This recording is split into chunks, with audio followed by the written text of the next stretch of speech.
It is my honor to welcome you here today. In addition, the family would like to thank you for joining them in this celebration for Ed.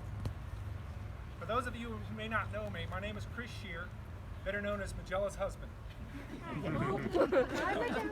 Ed and Marjorie had Magella as an exchange student several moons ago. At that time and through this day, they accepted Magella as part of the Moore family. For this, I am forever grateful to both of them. As I was not only blessed to have Magella as my wife, I was blessed to be part of the Moore family as well. Ralph Waldo Emerson provided a definition of success. If you listen to each statement, it really defines the successful life that Ed lived.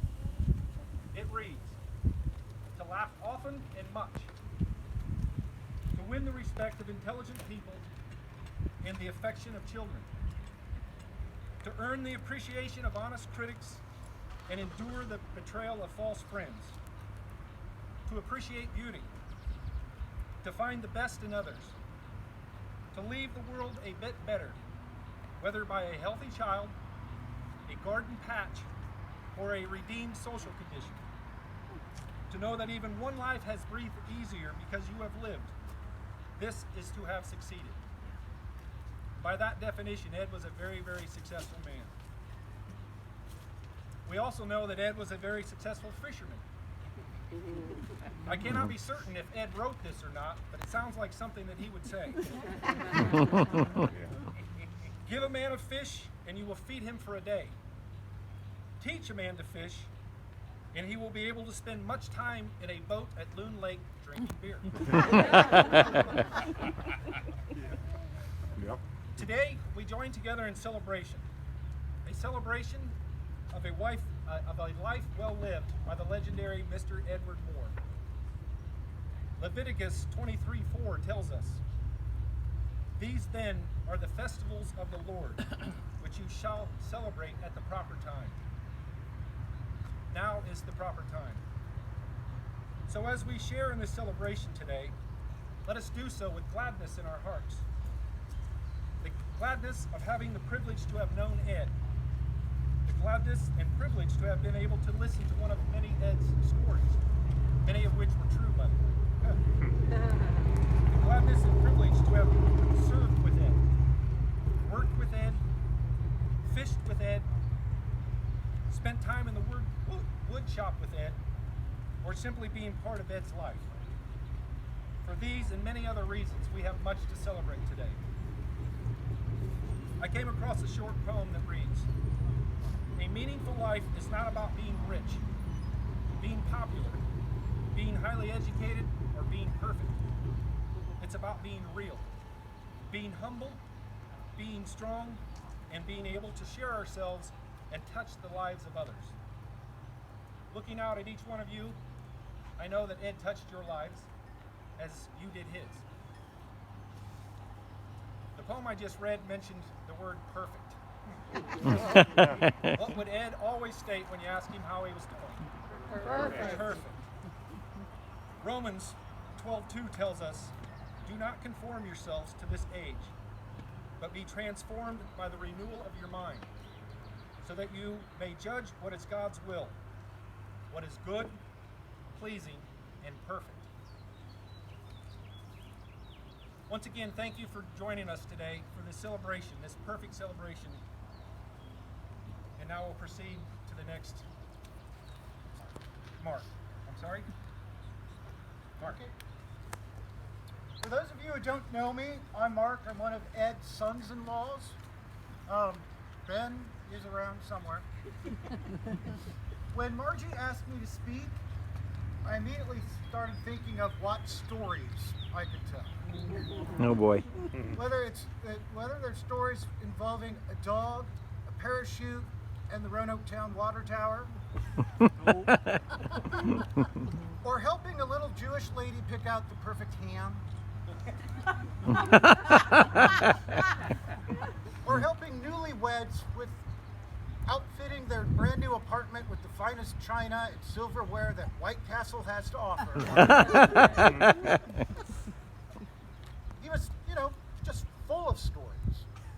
But I think the best story is here among us, of the love he showed each and every one of us, of the 21 years he spent as a fireman here in Roanoke, his love of country, the 6 years he spent in the Navy protecting all of us, the love of the people he worked with at Dana for all those years, the love of each one of his friends, people named Rodney, and lots of people named Paul. The love he showed each and every one of his children, Ann and Rob, Ben, myself, Magellan, Chris, Saltina, and Bob. And his grandchildren, Al, Maggie, Josie, Sam, Luke, Lily, and Layla. But I think the best story is his 55-year marriage to Marge. Lord knows that was easy. So when we go back inside and you all go up to the bar to get yourself a drink, although unfortunately it can't be the working man's champagne brewed from the crystal clear waters of the Ohio River, Wiedemann's. Talk amongst yourself and share your own stories of Ed. Because a wise man once said, we don't live forever except in the memories of those who loved us. And Lord knows he was a lovable man. For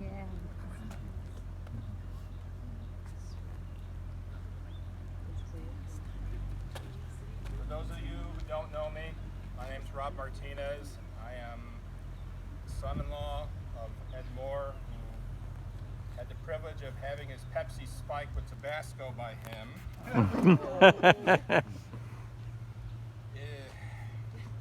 I first arrived in this family in October of 1994.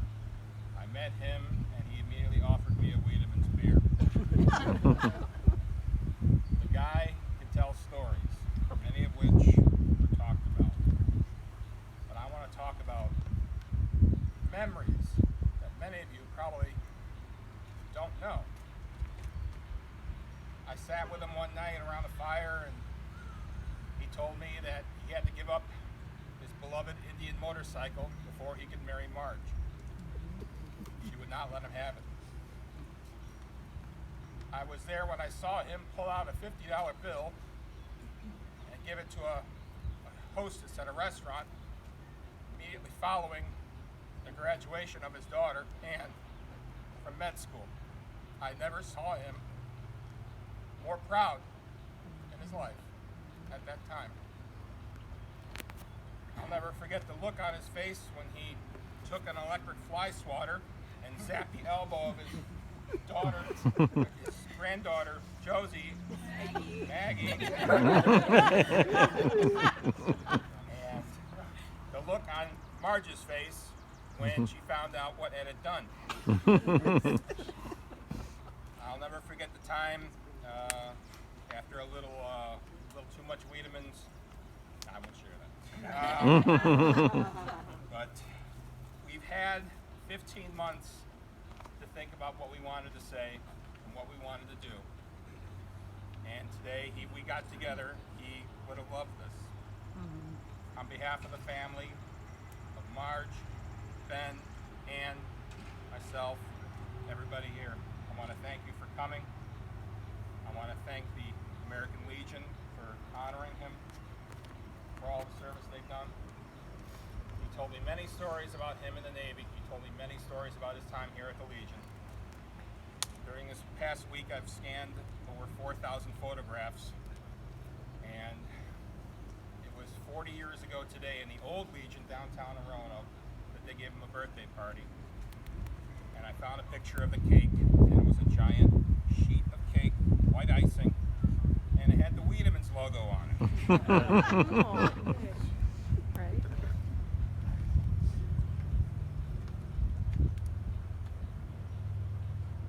In closing, I just want to say he's here. He's not dead. He is here. He will live in the hearts and memories of all of us. And as long as we do that, we'll never die. But he's here. He's somewhere in one of these trees, looking at us, smiling, couple of fishing rods in one hand, a case of Wiedemann's in the other. And I suspect when he leaves here and he goes to heaven, St. Peter will meet him at the gate. He'll look at Ed, say, "How you doing, Ed?" And Ed will say, Perfect. and he wasn't too far off. Now it's my privilege to have Rodney Funk say a few words. Rodney Funk is one of Ed's closest friends. They were in the Navy together. And I don't know where he is. Rodney?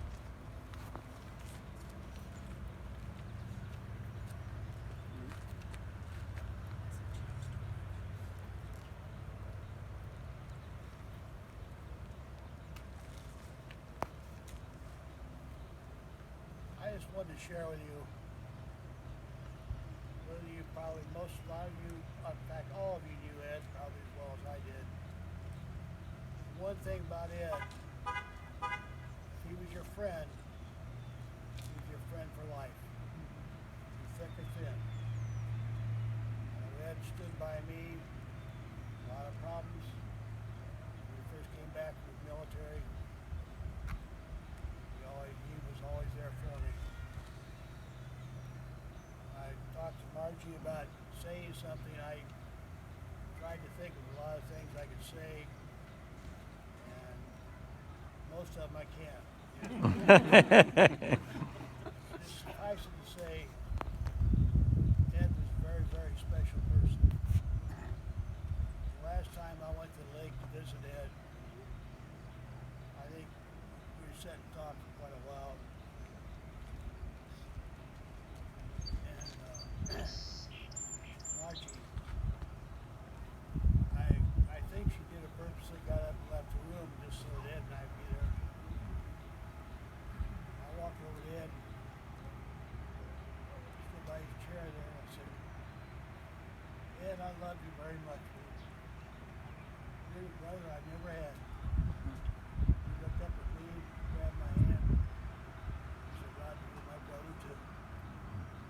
That's how I always will remember Ed. He was my brother.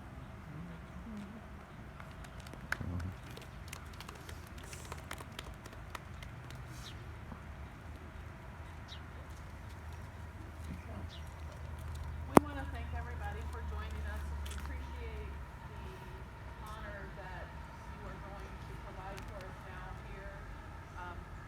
His love of the country and service was very important for that, and so we truly appreciate this honor.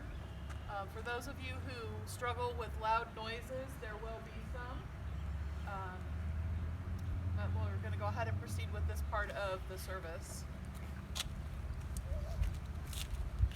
Honor Guard and Sean. Colors and Color Guard. Present form.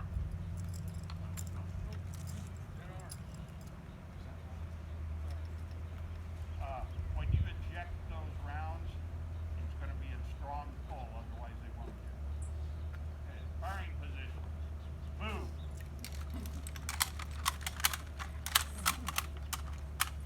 Low.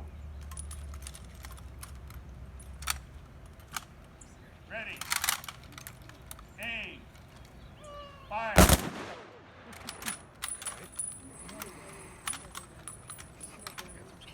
Low.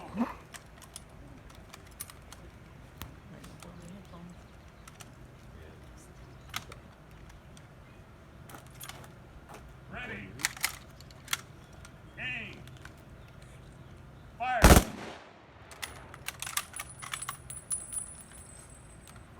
Low. Ready.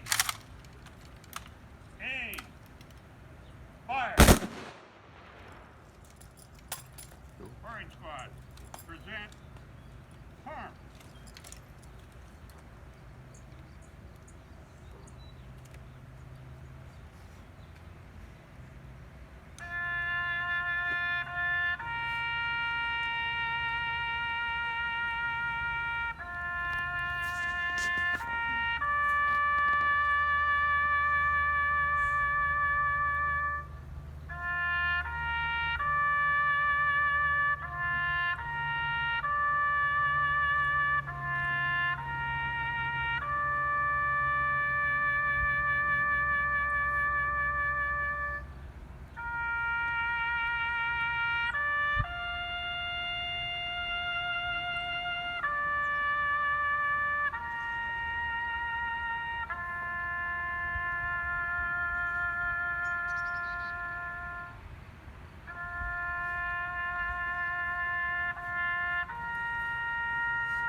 Burger.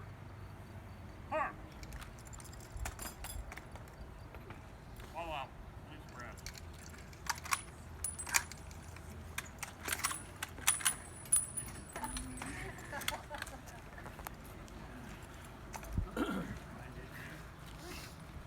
At this time, we would like everybody to join the family at the bar.